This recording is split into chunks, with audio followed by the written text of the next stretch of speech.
Bhojpuri industry जो भारत ही नहीं भारत के बाहर भी काफी पॉपुलर है, अच्छी खासी फैन फॉलोइंग है। इस इंडस्ट्री के गाने जब भी मार्केट में आते हैं धूम मचा देते हैं। इस इंडस्ट्री के स्टार्स की पूछ है, लेकिन अभी भी भोजपुरी एलिट क्लास के लोगों तक नहीं पहुंच पाई है। भोजपुरी के नाम सुनते ही आजकल लोगों के दिमाग में जो पहली चीज आती है वो है अश्लीलता, जबकि आना चाहिए छठ का गाना या फिर भिखारी ठाकुर के गाने, लेकिन ऐसा नहीं है। आज इस वीडियो में तथ्यों के साथ हम आपको भोजपुरी इंडस्ट्री का गंदा सच बताने वाले हैं। ये जो इंडस्ट्री है भोजपुरी वाली, ये प्रोफेशनल है ही नहीं। आप इसे अगर विस्तार से समझना चाहते हैं तो कुछ सवाल हैं, इन पर गौर कीजिए। पहला, कि क्या आपने सोचा है कि अमिताभ बच्चन ने केवल 2 भोजपुरी फिल्में ही क्यों बनाई हैं? क्या आपने कभी सोचा है कि पंकज त्रिपाठी, मनोज बाजपेयी जैसे कलाकार जो अच्छी भोजपुरी बोल लेते हैं, बॉलीवुड में जिनका डंका बजता है, फिर भी इन जैसे स्टार्स ने कभी भोजपुरी फिल्मों में काम क्यों नहीं किया? क्या आपने सोचा है कि प्रियंका चोपड़ा जो हॉलीवुड में भी अपना जलवा बिखेर रही हैं, एक्ट्रेस के साथ साथ प्रोड्यूसर भी हैं, एक भोजपुरी फिल्म बनाकर वो पीछे क्यों हट गई? प्रकाश झा जैसे डायरेक्टर जिन्होंने कई बॉलीवुड फिल्में बनाई हैं, जिनका बहुत बड़ा नाम है, लेकिन एक भी भोजपुरी फिल्म इन्होंने डायरेक्ट क्यों नहीं की? ऐसे बहुत सारे सवाल हैं जो मेरे साथ साथ आपके मन में भी कई बार उठते होंगे। अगर आप इन सवालों पर गौर करेंगे तो इनका एक सबसे बड़ा कारण जो सामने आएगा वो ये है कि ये इंडस्ट्री बहुत ही अनप्रोफेशनल है। किसी भी भोजपुरी स्टार का नाम बताइए, पवन सिंह, खेसारी लाल यादव या कोई भी जो खुद को भोजपुरी इंडस्ट्री का दिग्गज समझता हो, ना तो ये अच्छी एक्टिंग कर पाते हैं और ना ही इनकी डायलॉग डिलीवरी अच्छी होती है। इसके पीछे की वजह साफ है। भोजपुरी के ज़्यादातर कलाकार, इन्होंने ना तो कभी एक्टिंग की पढ़ाई की है और ना ही कहीं से इन्होंने एक्टिंग सीखी है। थिएटर जहां से निकलने के बाद लोग सही मायने में एक्टर बनते हैं, उससे इस इंडस्ट्री का दूर दूर तक कोई नाता नहीं। भोजपुरी फिल्मों में अगर आपको एक्टर बनना है तो एक चीज़ आनी चाहिए, वो है गाना गाना। एक्टिंग का अगर आपको ए भी नहीं पता और आप गाना गाते हैं तो आप हीरो बन जाएंगे। मनोज तिवारी भी ऐसे हीरो बने, दिनेश लाल यादव ऐसे हीरो बने, पवन सिंह ऐसे हीरो बने। हाँ, इस लिस्ट में रवि किशन का नाम हटा दीजिए।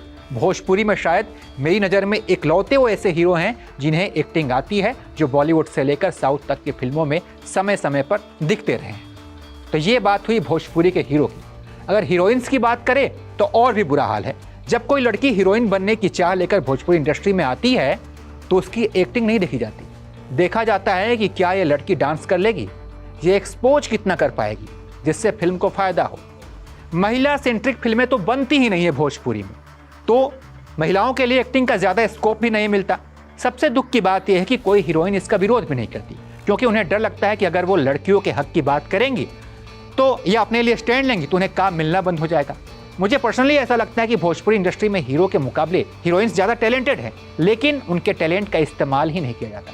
इंडस्ट्री में एंट्री के साथ ही लड़कियां किसी न किसी बड़े हीरो के गुट में शामिल हो जाती हैं, क्योंकि उन्हें लगता है कि इससे उनका करियर उड़ान भरेगा। अक्षरा सिंह का नाम ले लीजिए। तो ये बात हुई भोजपुरी के हीरो हीरोइन की। अब बात अगर शिप के कैप्टन यानी डायरेक्टर की करें तो इनकी क्या समस्या है ये खुद ही जाने। साउथ से लेकर बॉलीवुड, जहाँ पर फिल्मों को एक्टर के साथ साथ डायरेक्टर के नाम से भी जाना जाता है, वहीं भोजपुरी में एक आध डायरेक्टर को छोड़ दे तो शायद ही किसी डायरेक्टर का नाम आपको पता होगा। इसके पीछे की वजह साफ है। इतनी पुरानी इंडस्ट्री होने के बावजूद फिल्मों का प्लॉट एक जैसा होता है। ना तो कहानी में नयापन है, ना ही ग्राफिक्स में कुछ अद्भुत देखने को मिलता है, और ना ही कोई नए प्रयोग किए जाते हैं। हिंदुस्तान का रीजनल सिनेमा नेशनल से ग्लोबल हो रहा है। साउथ की फिल्में सिर्फ देश ही नहीं बल्कि विदेशों में भी अपना खूब प्यार और पैसा कमा रही है। अब तो ऑस्कर में साउथ की फिल्में धूम मचा रही है। इसे देखने के बाद भोजपुरी के डायरेक्टर्स को थोड़ी शर्म करनी चाहिए, शायद भला हो जाए। क्योंकि जब तमिल तेलुगु इंडस्ट्री में मार धाड़ और अतिशयोक्ति से भरी फिल्में बनती थी, तब नदिया के पार जैसी फिल्में आई भी थी, जिसका ना सिर्फ देश और बल्कि विदेशों में भी खूब सराहना हुई थी।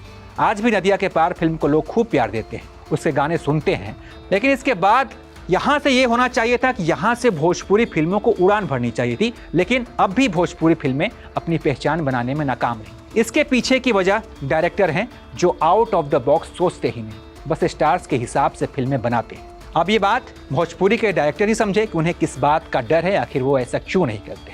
प्रोड्यूसर भी भोजपुरी इंडस्ट्री को इस मुकाम तक पहुँचाने के लिए उतने ही दोषी हैं जितने बाकी के लोग। प्रोड्यूसर्स को एक बात क्यों नहीं समझ में आती कि जब तक भोजपुरी सिनेमा देखा नहीं जाएगा, अच्छी फिल्में नहीं बनेंगी, उनकी कमाई भी नहीं बढ़ेगी। ये छोटी सी बात न जाने क्यों प्रोड्यूसर को अब तक समझ नहीं आई है। बिहार, झारखंड, यूपी के अलावा पूरे भारत में भोजपुरी को बोलने और सुनने वाले लोग हैं। साथ ही विदेशों में भी बहुत बड़ा भोजपुरी समाज है। कई देशों में तो भोजपुरी आधिकारिक भाषा भी है। पूरे विश्व में भोजपुरी बोलने वालों की संख्या 5 करोड़ से ज़्यादा है। फिजी, मॉरिशस में भोजपुरी आधिकारिक भाषा है। भोजपुरी भाषा का विस्तार इतना बड़ा है, फिर भी भोजपुरी इंडस्ट्री अपनी इमेज बिल्डिंग में काफ़ी पीछे छूट गई है, क्योंकि यहाँ पर आपसी झगड़े इतने हैं कि वो सड़कों तक आ जाते हैं। स्टेज से एक दूसरे को धमकी देते हैं और फेसबुक पर यहाँ के जो एक्टर हैं वो लाइव आकर एक दूसरे को गरियाना शुरू कर देते हैं। कई बार तो हद तब हो जाती है जब शराब के नशे में ये एक दूसरे को भला बुरा कहते हैं। भोजपुरी के गाने सुन लीजिए, एक दूसरे को जाति को टारगेट करके ये गाना गाते हैं। कुछ पॉपुलर गाने का नाम मैं आपको यहाँ पे बताता हूँ।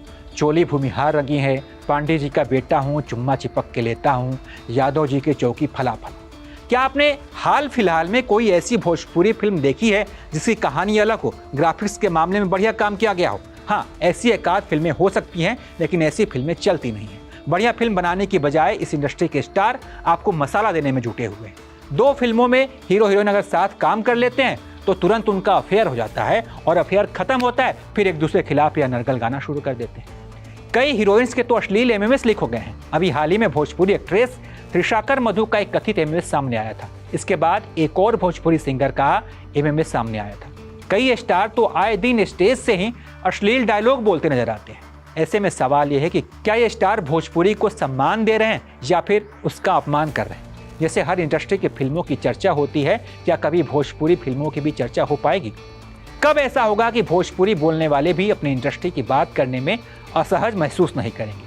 ये सवाल है जिनके जवाब मिलना बाकी है, लेकिन गलती सिर्फ इंडस्ट्री की नहीं है, उसे देखने और सुनने वालों की है। अच्छे कंटेंट की डिमांड होगी तो शायद आने वाले सालों में भोजपुरी इंडस्ट्री में अच्छी फिल्में बनने लगेंगी, और जब ऐसा होगा तो यकीन मानिए फिर शायद कोई भोजपुरी एक्ट्रेस सुसाइड नहीं करेगी।